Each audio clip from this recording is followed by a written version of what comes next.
Do you know, the more I've learned about horses, the more I've noticed how much crap we get told about them.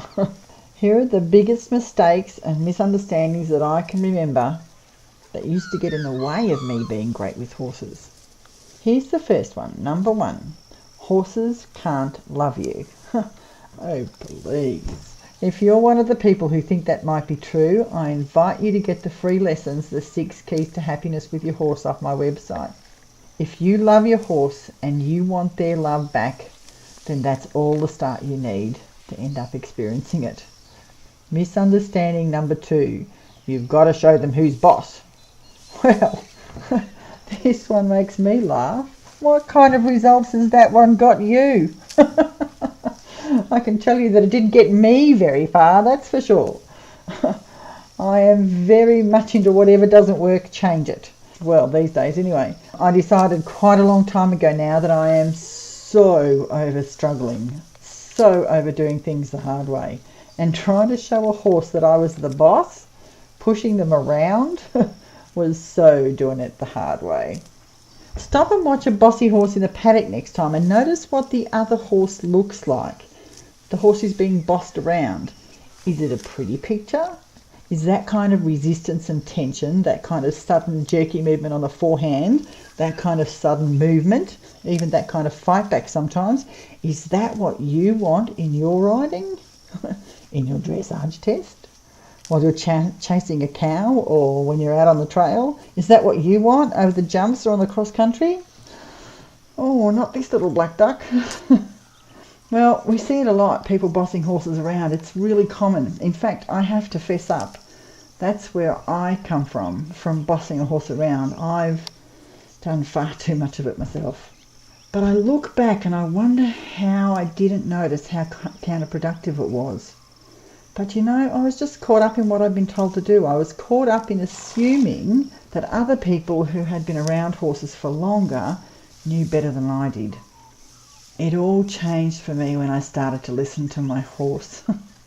When I started to listen to Bobby for the first time. When I first became aware that he was busting a gut trying to communicate me. And when I first asked him, "What are you going to teach me today?"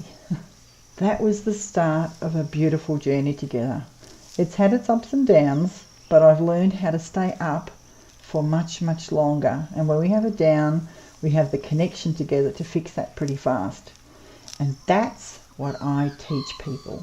How to listen, how to change it, how to find more and more pure enjoyment, and how to solve the downs quickly. Okay, here's number 3. Here's number 3 myth and misunderstanding. Myth or myth.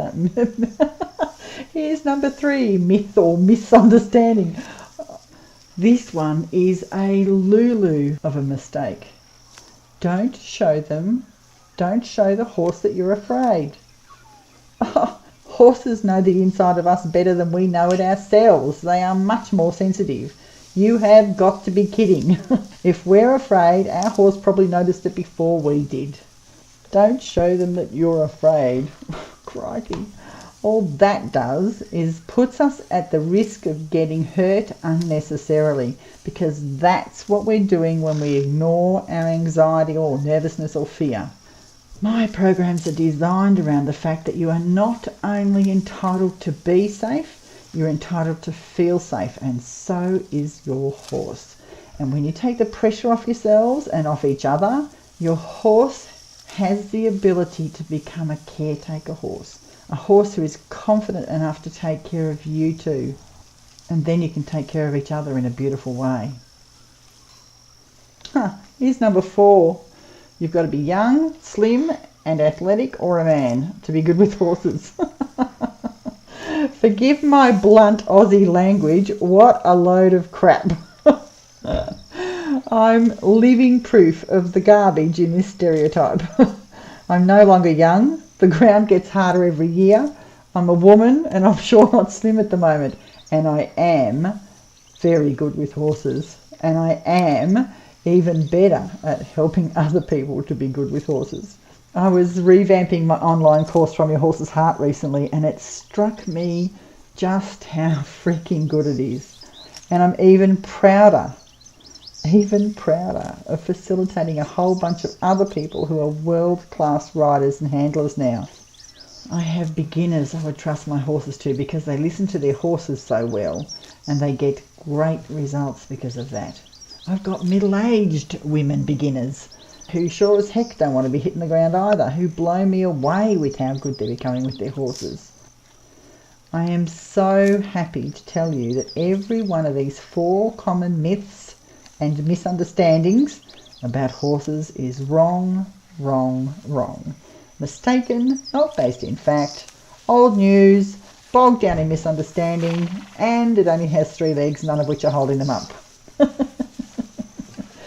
If you want your horse to love you back, if you want happy cooperation from your horse more than anything, if you want both you and your horse to feel calm and peaceful and happy together, if you yearn to be really good with horses, then I wrote this program for you. www.jennypearce.com.au. Look for the blue box with the horse's face on it on every page of my website, From Your Horse's Heart.